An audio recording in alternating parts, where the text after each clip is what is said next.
When I tell people that I hurdle, they're often surprised. They're like, "What? You started hurdling?" And I say, "No, of course not. I've been hurdling since I was a kid." I started track and field in grade 4. I did every single event. I discovered I was pretty good at high jump and hurdles. In grade 7, I made it to the provincials. I came first in high jump and third in hurdles. To be a good high jumper, you train to be light and explosive, so you can jump higher but still be flexible. In high school, I started working out. Oh, yo, curls for the girls? I gained too much weight and muscle mass, which hindered my progress in high jump. So I focused on hurdles instead. Every year from grade 8 to 11, I made the finals at the provincial championships.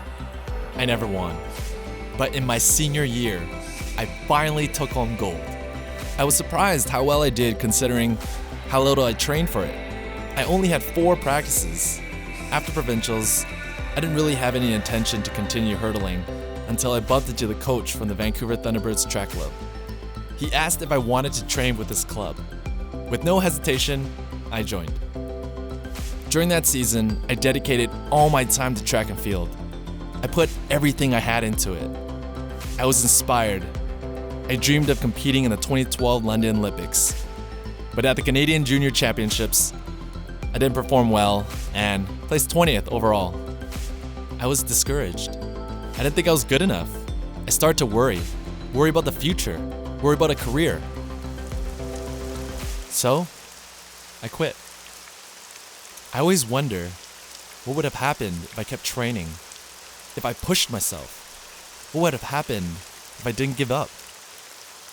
I started to regret it, and that regret kept building and building throughout the last 8 years.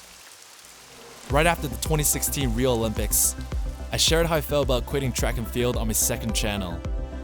Everyone was like, "Why don't you start training again? You're still at your prime." I didn't listen. Instead, I kept convincing myself that I couldn't do it.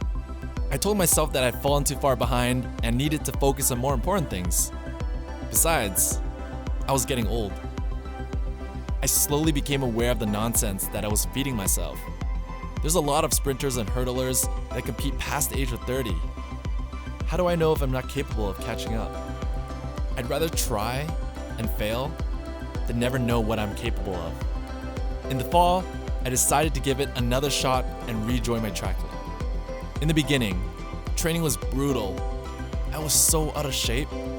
I felt heavy, slow, and old. It was kind of depressing. But I kept working and didn't give up.